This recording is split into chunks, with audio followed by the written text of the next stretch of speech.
Capítulo 12. Carter. ¿Toros con rayos láser? Que te liquiden no es divertido. Nunca podré pasar por delante de otro cartel que anuncie una gran liquidación sin marearme y sentir que los huesos se me vuelven pasta de tapioca. Sé que esto va a sonar a campaña institucional, pero debo recomendaros que siempre digáis no a las pastillas Happy. Sentí cómo me filtraba tierra adentro, desplazándome a una velocidad increíble, fundido con el barro. Cuando alcancé la arena caliente del desierto, me evaporé, me alcé del suelo en forma de nube de humedad y los vientos del desierto me empujaron hacia el oeste. No podía ver con precisión, pero sí sentir el movimiento y el calor. Mis moléculas se agitaron a medida que el sol me dispersaba. De pronto, la temperatura volvió a bajar. Sentí la piedra fría a mi alrededor. Estaría en una cueva, o tal vez en una sala subterránea. Mis partículas se reunieron componiendo un vaho, gotearon en el suelo formando un charco y por fin se elevaron mientras volvían a solidificarse en un Carter Kane. Mi siguiente truco fue desplomarme sobre las rodillas y despedirme del desayuno. Sia estaba de pie junto a mí, agarrándose la tripa con las dos manos. Por lo que se veía, habíamos aterrizado en el túnel de acceso a una tumba. Más hacia el fondo, unos escalones de piedra descendían hasta perderse en la oscuridad. Unos metros hacia el exterior, brillaba la luz del desierto. «Ha sido espantoso», jadeó Sia. Yo solo pude asentir.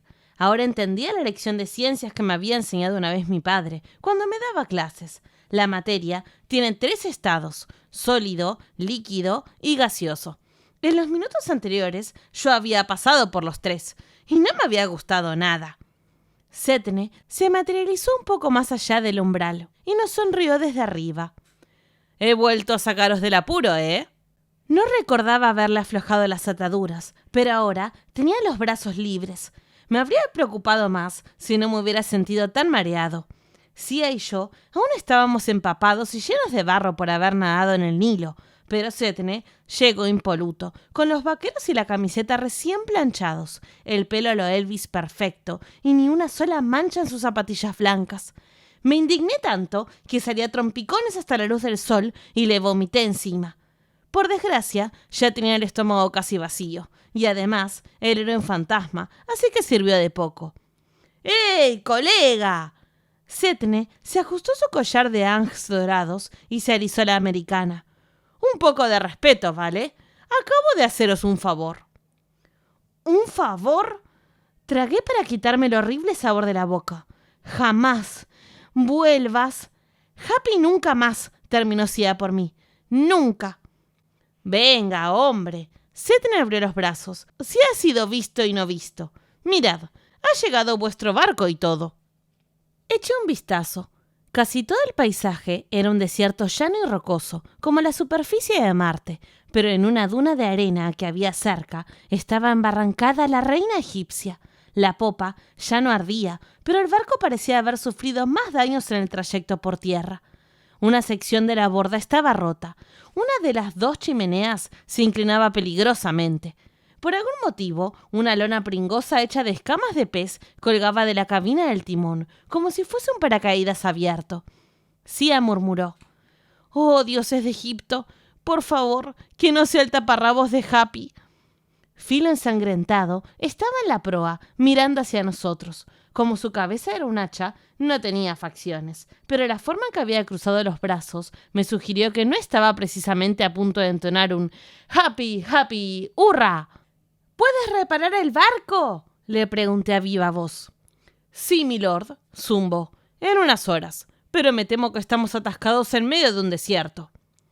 «De eso ya nos preocuparemos», respondí. «Tú ocúpate de que esté reparado. Espera aquí a que volvamos. Recibirás más instrucciones entonces». «Como digáis». Filo ensangrentado giró en redondo y empezó a azuzar las esferas brillantes en un idioma que no comprendí. La tripulación se convirtió en un remolino de actividad. Setne sonrió. «¿Lo veis? Todo va bien». «Excepto que no tenemos tiempo». Miré el sol. Calculé que sería como la 1 o las 2 de la tarde, y nos quedaba mucho por hacer antes del apocalipsis de la mañana siguiente. ¿Dónde termina ese túnel? ¿Qué es un Serapeum? ¿Por qué ha dicho Happy que era una trampa? ¡Cuántas preguntas!, dijo Setne. Vamos y lo verás. Te encantará el sitio. El sitio no me encantó. Los escalones bajaban hasta un amplio pasadizo excavado en la dorada roca base. El techo en bóveda de cañón era tan bajo que podía tocarlo sin estirar del todo los brazos. Estaba claro que por allí habían pasado los arqueólogos, ya que unas bombillas que colgaban directamente de cables creaban sombras en los arcos. Las paredes estaban apuntaladas con vigas de metal, pero las grietas del techo me daban sensación de inseguridad. Nunca he estado muy cómodo en los espacios cerrados. Cada 10 metros más o menos se abrían nichos a ambos lados del pasillo principal. En todos ellos había sarcófagos de piedra inmensos. Cuando pasamos junto al cuarto me detuve. Esas cosas son demasiado grandes para un ser humano. ¿Qué contienen? Toros, dijo Setne. ¿Cómo? La risa de Setne retumbó por toda la estancia. Supuse que, si en aquel lugar dormía algún monstruo, ahora acababa de despertar. Esto son las cámaras funerarias del toro Apis. Setne hizo un gesto orgulloso que abarcó todo el lugar. Lo hice construir yo cuando era el príncipe Hamuaset.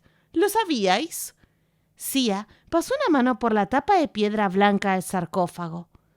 El toro Apis. Mis antepasados creían que era una encarnación de Osiris en el mundo de los mortales. ¿Creían?, bufó Setne. Claro que era su encarnación, muñeca. Al menos en algunas ocasiones durante los días festivos y eso. En mis tiempos nos tomábamos muy en serio al toro Apis. Dio una palmada a un ataúd, como si intentara vendernos un coche usado. ¿Veis a este chavalote de aquí? Tuvo la vida perfecta. Comía hasta hartarse. Tenía un harén de vacas para él solo. Le hacían ofrendas, llevaba una manta especial de oro en el lomo. Todos los chollos. Lo único que tenía que hacer era presentarse en público unas pocas veces al año, para las festividades importantes. Al cumplir los 25, lo sacrificaron con gran pompa, lo momificaron y lo bajaron hasta aquí. Entonces otro toro ocupó su lugar. No está mal, ¿eh? Ejecutado a los 25, respondí. Qué mal suena. Me pregunté cuántos toros momificados habría en aquel pasadizo. No quería averiguarlo. Prefería quedarme allí mismo, desde donde aún se divisaba la salida y la luz solar del exterior. ¿Y el sitio por qué se llama... ¿Cómo era? Serapeum, respondió Sia. Su cara estaba iluminada por una luz dorada. Sería la luz de las bombillas reflejada en la piedra, pero daba la impresión de que le brillaba el rostro. Iskandar, mi viejo maestro, me habló de este lugar. El toro Apis era un recipiente para la esencia de Osiris. Más adelante, los nombres se unieron. Osiris, Apis. Y luego, los griegos lo acortaron como Serapis. Setne hizo una mueca de desprecio. ¡Qué idiotas esos griegos! Nos invadieron y se apropiaron de nuestros dioses. Os juro que no me caen nada bien. Pero es cierto, sucedió como dice ella. Este sitio pasó a conocerse como Serapeum, el hogar de los dioses toro muertos.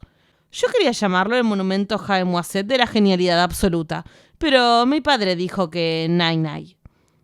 ¿Tu padre?, pregunté. Setne descartó la pregunta con un gesto. El caso es que oculté aquí abajo el libro de Tot antes de morir, para que nadie pudiera perturbarlo jamás.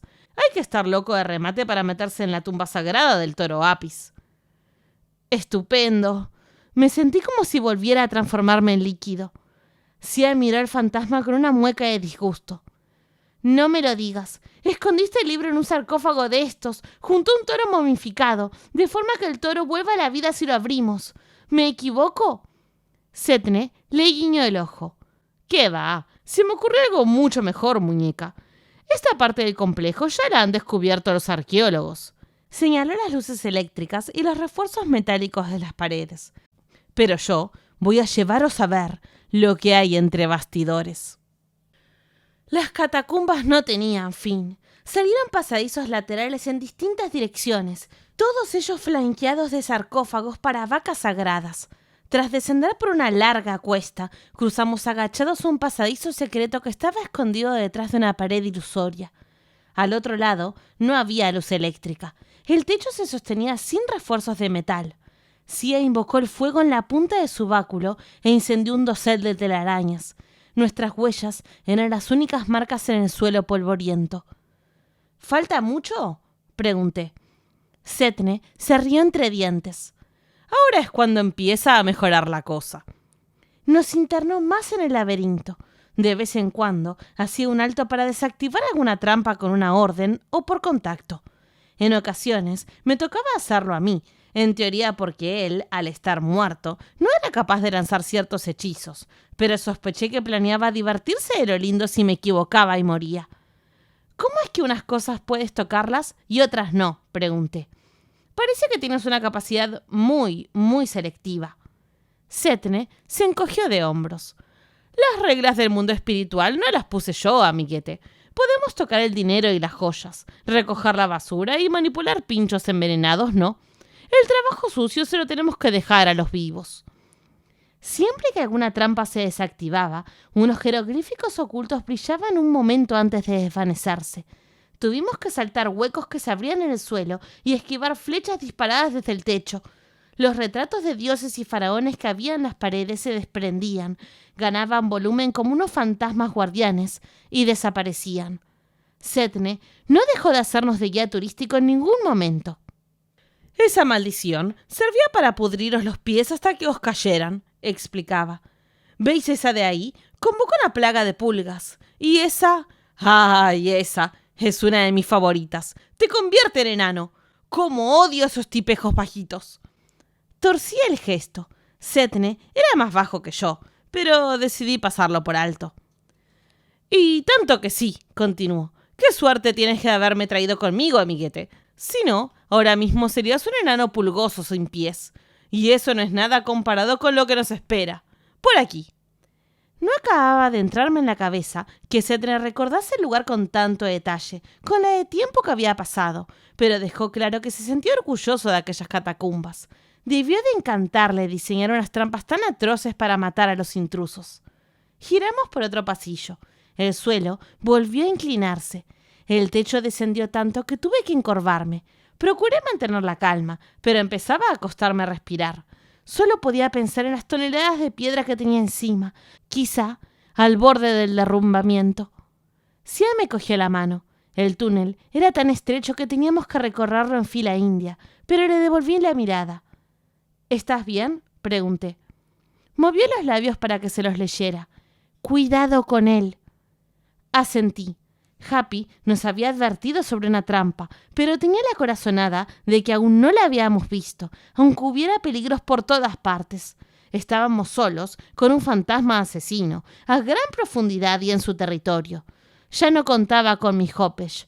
Por algún motivo no había podido convocarlo desde la Duat, y en un pasadizo tan estrecho era imposible usar mi avatar de combate. Si Setne nos traicionaba, mis opciones estarían muy limitadas. Al cabo de un rato, el túnel se amplió. Llegamos a un callejón sin salida, una pared sólida flanqueada por 2 estatuas de mi padre. De Osiris, quiero decir. Setne se giró. Vale, esto es lo que hay, gente. Voy a tener que deshacer un encantamiento para que se abra la pared. El hechizo me llevará unos minutos. Os lo digo para que no perdáis los papeles y me envolváis en cintitas de color rosa, porque el asunto podría ponerse feo. Aquí hay magia a medio acabar, y a lo mejor se nos cae todo el pasadizo encima. Conseguí no gimotear como una niña pequeña, pero por poco. Sia avivó el fuego de su báculo hasta que estuvo al rojo vivo.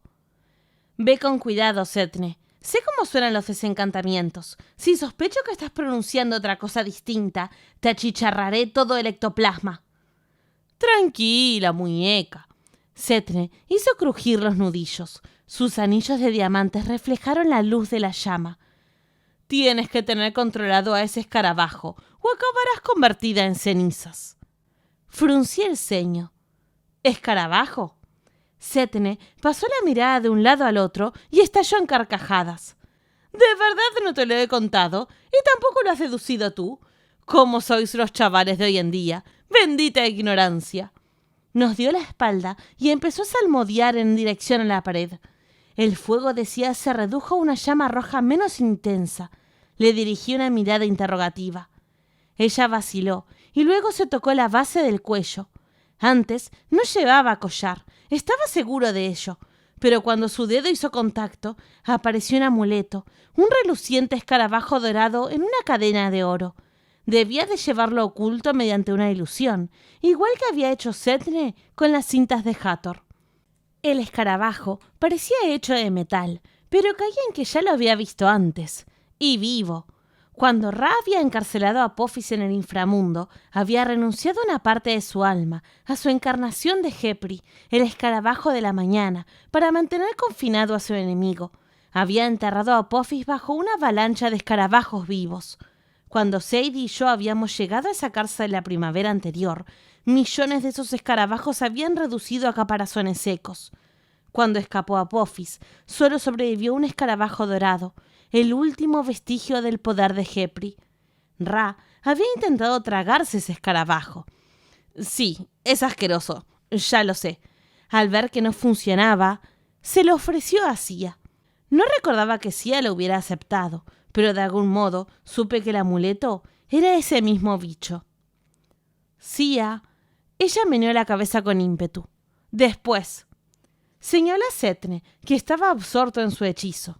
Vale, igual no era muy buen momento para hablar. No quería que el túnel se viniera abajo sobre nosotros, pero no podía dejar de darle vueltas. Setne se había burlado de que no lo hubiera deducido yo solo. Sabía que Ra estaba fascinado por Sia, era su cuidadora favorita. Setne había comentado que Sia estaba teniendo problemas de control de temperatura. «El viejo te empieza a afectar, ¿eh?», había dicho, y Ra había entregado a Sia aquel escarabajo. En la práctica, una parte de su alma, como si ella fuera su suma sacerdotisa. O quizá alguien aún más importante. El pasadizo retumbó. La pared del callejón sin salida se deshizo en polvo, mostrándonos la cámara que había al otro lado. Setne miró atrás con una sonrisa. «Empieza la fiesta, niños». Le seguimos a una sala circular que me recordó la biblioteca de la casa de Brooklyn. El suelo era un luminoso mosaico de pastos y ríos. En las paredes, unos sacerdotes pintados adornaban unas vacas con flores y tocados de plumas para algún tipo de festividad, mientras otros egipcios meneaban hojas de palma y sacudían unas sonajas de bronce llamadas sistros. En el techo abovedado había una representación de Osiris en su trono, dictando sentencias sobre un toro. Durante un momento absurdo, me pregunté si Amit devoraría los corazones de las vacas malvadas y si le gustaba el sabor fuerte a ternera. En el centro de la estancia, sobre un pedestal con forma de ataúd, había una estatua tamaño real del toro Apis. Estaba tallada en piedra oscura, basalto tal vez, pero pintada con tanto arte que parecía viva. Los ojos del toro parecían seguirme. Su pelaje negro relucía y tenía un pequeño diamante blanco en la parte frontal del pecho y una manta dorada sobre su lomo, cortada y bordada para parecerse a unas alas de halcón. Sus cuernos sostenían un platillo volador de oro, la corona de disco solar. Por debajo, saliendo de la frente del toro, como el cuerno torcido de un unicornio, había una cobra erguida. Un año antes habría pensado: impresionante, pero solo es una estatua. Pero desde entonces me había enfrentado a muchas estatuas egipcias que cobraban vida e intentaban darme pisotones hasta en el Anj. A Setne no parecía preocuparle. Llegó con paso relajado hasta el toro de piedra y le dio una palmadita en la pata. «El altar de Apis. Esta cámara la construí exclusivamente para mis sacerdotes elegidos para mí. Ahora solo nos queda esperar». «¿Esperar a qué?», preguntó Sia. Como era una chica lista, se había quedado cerca de la entrada conmigo. Setne se miró un reloj de muñeca que no llevaba. «Ya no falta mucho. Es como una especie de temporizador. Pasad, pasad. Podéis poneros cómodos». Entré avanzando centímetro a centímetro. Esperé a que la pared se solidificara a mis espaldas, pero el acceso permaneció abierto. «¿Estás seguro de que el libro todavía está aquí?» «Pues claro». Setne rodeó la estatua, estudiando su base. «Solo tengo que recordar cuál de estos paneles de la tarima era el que se abría. Al principio, toda esta sala iba a ser de oro, ¿sabes? habría quedado mucho más molona, pero mi padre me congeló los fondos. Tu padre. Sia llegó a mi lado y entrelazó su mano con la mía, a lo que no me negué. El collar con el escarabajo dorado relucía en su cuello. ¿No fue Ramsés el Grande? La boca de Setne se retorció en una mueca despectiva. Sí, ese nombre lo acuñó su departamento de relaciones públicas. Yo prefería llamarle Ramsés II o Ramsés número 2. ¿Ramsés? Dije. ¿Su padre es ese Ramsés? Supongo que no me había parado a pensar dónde encajaba Setne en la historia de Egipto. Mirando a aquel tipo bajito y esmirriado, con su pelo saturado de gomina, la americana con hombreras y esa joya tan ridícula, nadie habría pensado que era familiar de un gobernante tan conocido. Es más, ese hecho lo convertía en familiar mío, ya que la rama genealógica de mi madre trazaba su herencia mágica hasta Ramsés el Grande. Sadie dice que me ve el parecido con Setne. Cierra el pico, Sadie. Creo que a Setne no le hizo gracia que me quedara impresionado. Levantó su nariz picuda hacia el techo. Precisamente tú deberías saber lo que se siente, Carter Kane, al crecer a la sombra de un padre famoso. La lucha constante por estar a la altura de su leyenda. Mírate, el hijo del gran Dr. Julius Kane. Cuando por fin consigues labrarte un nombre como mago de primera fila, ¿qué hace tu padre? Va y se convierte en un dios. Setne rió sin humor. Yo nunca había estado resentida con mi padre. Siempre me había gustado ser el hijo del Dr. Kane. Pero las palabras de Setne calaron en mí y la rabia empezó a acumularse en mi pecho. «Está jugando contigo», dijo a la voz de Horus. Sabía que Horus tenía razón, pero no me mejoró el ánimo. «¿Dónde está el libro, Setne?», pregunté. «Basta de retrasos». «No te subas por los frisos, amiguete. Ya falta poco». Alzó la mirada hacia los iris pintado en el techo. «Ahí lo tienes, Don Azulito en persona. Créeme, Carter, tú y yo nos parecemos mucho. Yo tampoco puedo ni poner el pie en Egipto sin ver la cara de mi padre.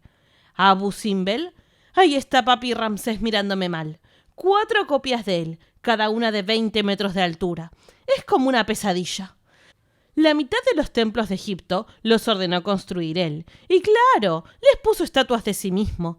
Tan raro es que yo quisiera convertirme en el mejor mago del mundo». Intentó sacar su pecho raquítico. Y eso fue exactamente lo que hice. Lo que no comprendo, Carter Kane, es por qué no has reclamado todavía el trono del faraón. Tienes a Horus de tu parte, ansioso de poder. Deberías fundirte con el dios, convertirte en el faraón del mundo y... Posó la mano en la estatua de lápiz. Coger el toro por los cuernos. Tiene razón, dijo Horus. Este humano demuestra sabiduría. Decídete, repliqué. Carter, no le hagas caso, dijo Sia. Setne, no sé qué pretendes, pero para. Ya. ¿Qué pretendo? Mira, muñeca. No me llames así, exclamó Sia. Oye, que estoy de vuestra parte, nos aseguró Setne. El libro está aquí mismo, dentro de la tarima. En cuanto el toro se mueva... ¿El toro se mueve?, pregunté. Setne entrecerró los ojos.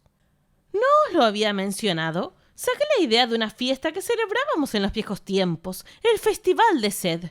Era lo máximo. ¿Alguna vez habéis estado en un encierro de toros de esos que hacen en...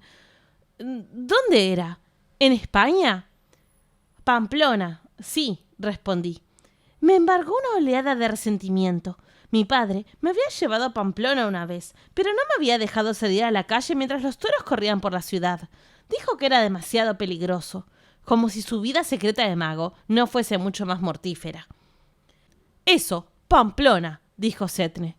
Bueno, pues, ¿sabes dónde se originó la tradición?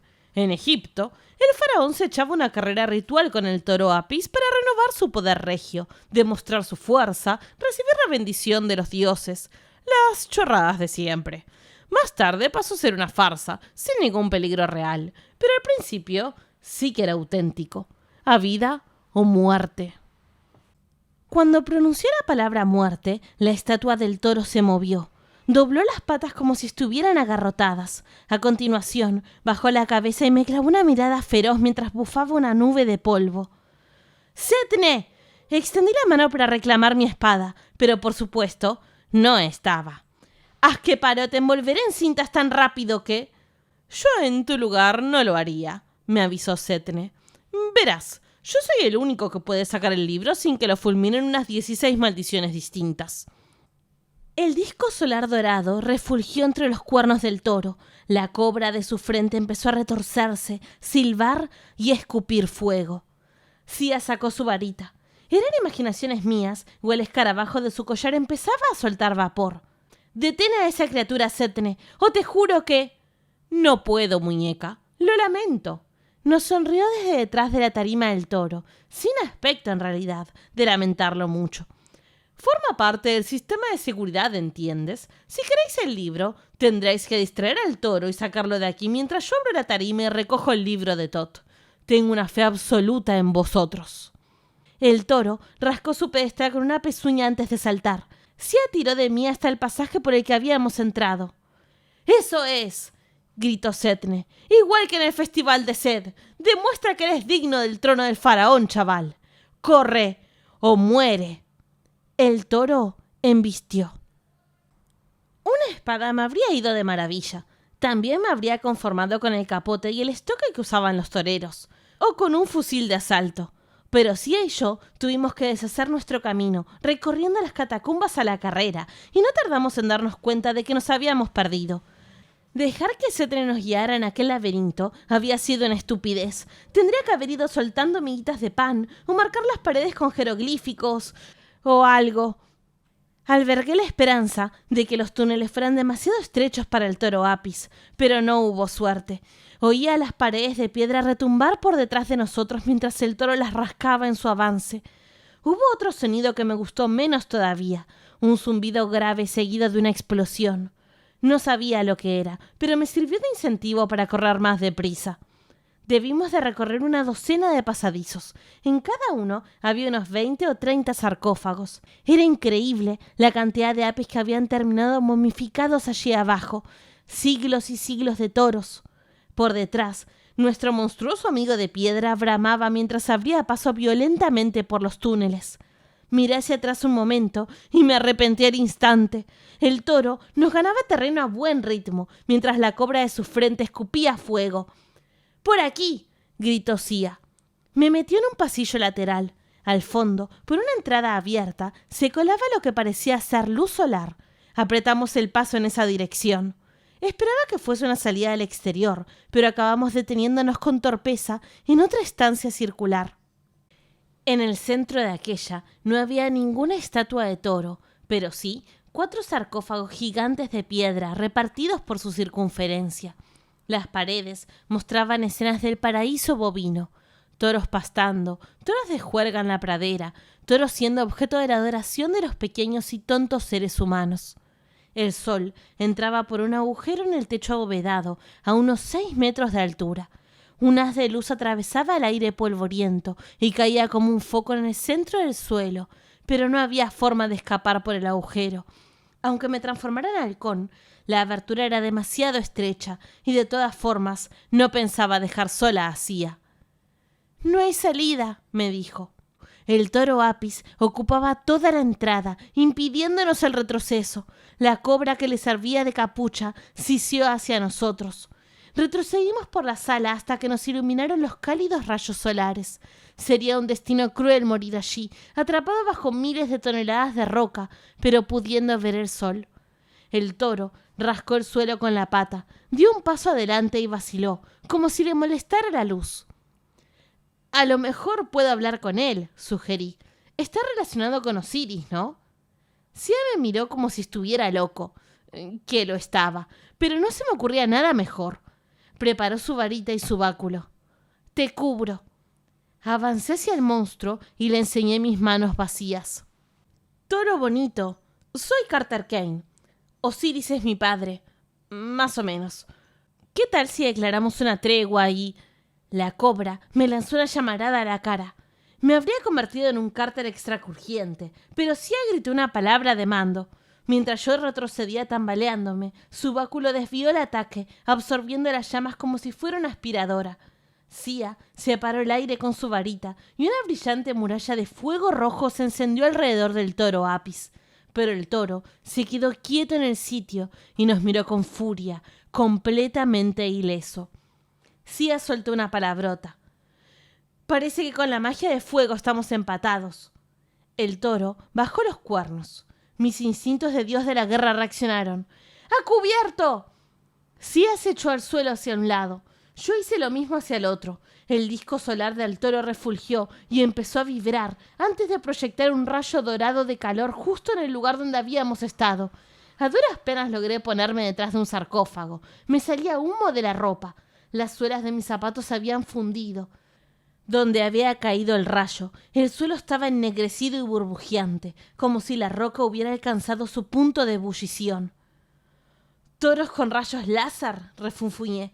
«Es lo más injusto que he visto en la vida». «¡Carter!», llamó Sia desde el otro lado de la sala. «¿Estás bien?» «Tenemos que separarnos», grité. «Yo lo distraigo. Tú sal de aquí». «¿Qué? Ni hablar».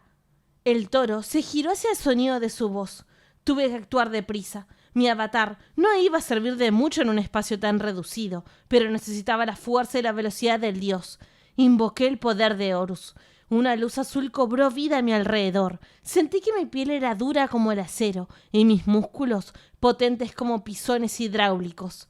Me levanté, empotré los puños contra el sarcófago y lo reduje a un montón de cascotes y polvo de momia. Agarré un trozo de tapa, a modo de escudo pétreo de 150 kilos, y cargué contra el toro. Chocamos uno contra el otro.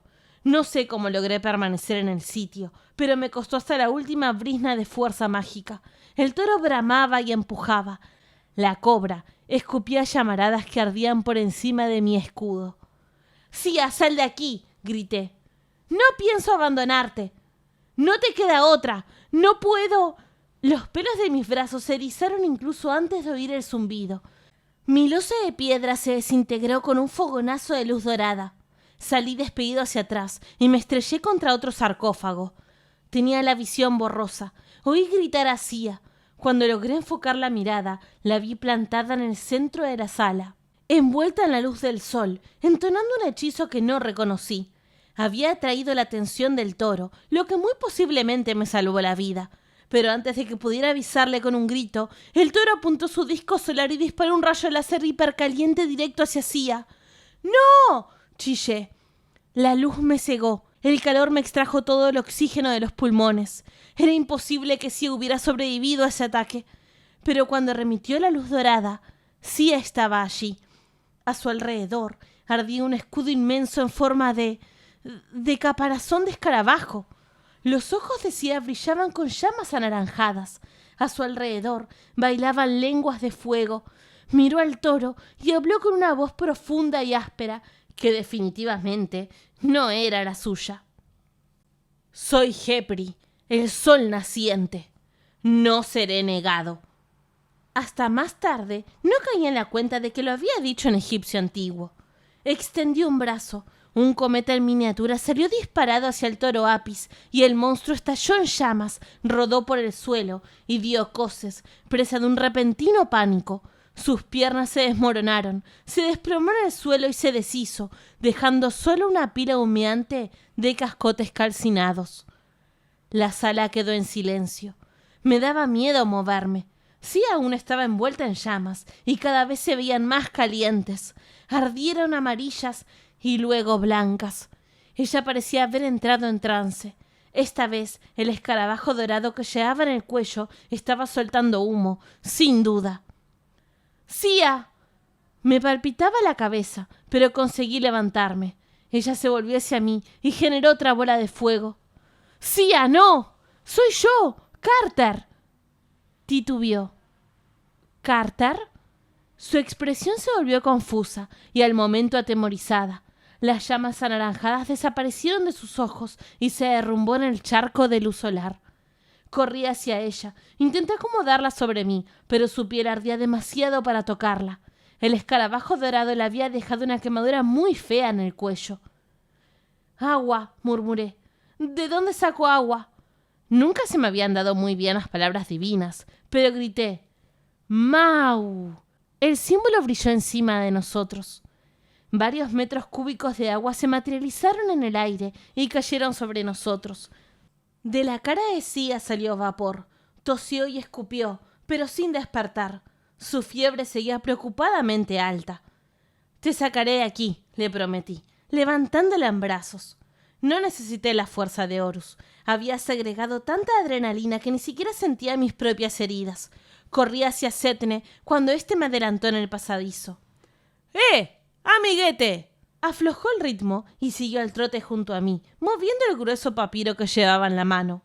«Buen trabajo. Ya tengo el libro de Tot».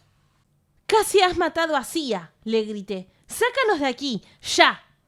Vale, dijo Setne. «Tranquilízate. Voy a llevarte al tribunal de mi padre», gruñí. «Voy a embutirte personalmente en la boca de Amit, como una rama en una trituradora de madera». Grandullón». Setne me guió por un pasadizo inclinado hacia la luz eléctrica de la excavación arqueológica. «¿Qué tal si primero saco de aquí, Recuerda que aún me necesitas para descifrar este libro y encontrar la sombra de la serpiente. De trituradoras ya hablaremos más tarde, ¿vale?» «Ella no puede morir», insistí. Muy bien. Entendido». Setne me llevó por más túneles, cada vez más deprisa. Sia no pesaba nada en mis brazos. Mi dolor de cabeza había desaparecido. Por fin salimos a la luz del sol y corrimos hacia la reina egipcia. Reconozco que estaba ofuscado. Cuando regresamos a bordo, Filo ensangrentado me informó sobre las reparaciones del barco, pero apenas le oí. Pasé sin detenerme a su lado y llevé hacia el camarote más cercano. La coloqué sobre la cama y revolví mi mochila buscando suministros médicos. Una cantimplora, un ungüento mágico que me había preparado Jazz, algunos conjuros escritos. Yo no era un Reshet como Jazz. Mis poderes curativos se limitaban a las vendas y la aspirina, pero empecé a trabajar. «Venga», murmuré. «Vamos, Sia, te pondrás bien». Tenía la piel tan caliente que casi le había secado la ropa empapada. Tenía los ojos en blanco. Empezó a musitar y habría jurado que dijo: «Bolas de boñiga. Es hora de empujar las bolas de boñiga». Me habría hecho gracia, de no ser porque estaba agonizando. «El que habla es Hepri», explicó Setne. «Es el escarabajo pelotero divino que hace rodar el sol por el firmamento». No me apetecía procesar la idea de que la chica que me gustaba estuviera poseída por un escarabajo pelotero y estuviera soñando que empujaba una bola gigantesca de caca ardiente por el cielo. Pero no había duda. Sia había empleado la senda de los dioses. Había llamado a Ra, o al menos a una de sus encarnaciones, Hepri. Ra le había escogido, igual que Horus me había escogido a mí. De pronto, vi la lógica que Apophis hubiera destruido el pueblo de Sia cuando ella era pequeña, y a que el viejo lector jefe Iskandar se hubiera tomado tantas molestias para adiestrarla y luego ocultarla mediante un letargo mágico. Si ella poseía el secreto para despertar al dios solar. Le froté un poco de ungüento en el cuello, le puse un paño frío en la frente, pero no logré ningún resultado. Me giré hacia Setne. «Cúrala». «Esto... hizo una muñeca. Verás, es que la magia curativa no es lo mío, pero al menos tienes el libro de Tot. Si muere, no habrá sido en vano». «Si muere», le advertí. No se me ocurrió una tortura lo bastante dolorosa. «Veo que necesitas un poco de tiempo», dijo Setne. «No hay problema. ¿Qué tal si voy a decirle a tu capitán hacia dónde vamos? Deberíamos regresar a la Duat y surcar el río de la noche lo antes posible. ¿Tengo tu permiso para darle órdenes?» «Que sí», grité. «Sal de aquí ahora mismo». No sé cuánto tiempo pasó. La fiebre de Sia pareció remitir un poco. Su respiración empezó a calmarse y dejó de dormir tan agitada. Le di un beso en la frente y me quedé a su lado, sin soltarle la mano. Fui vagamente consciente de que el barco se movía. Entramos en caída libre por un momento y luego tocamos agua con un zarandeo y un gran chapuzón. Noté que volvía a haber un río bajo el casco y por el cosquilleo de mis tripas supuse que habíamos regresado a la Duat. La puerta se abrió detrás de mí con un chirrido, pero no aparté la mirada de Sia. Esperé a que Setne dijera algo, posiblemente restregarnos por la cara lo bien que había guiado el barco hasta el río de la noche. pero permaneció en silencio. «¿Qué pasa?», pregunté. El sonido de la madera astillada me hizo saltar. En la puerta no estaba Setne. Filo ensangrentado acababa de partir el marco de la puerta y se cernía sobre mí. Tenía los puños apretados. Habló con un zumbido frío y furioso. «Lord Kane, es hora de morir».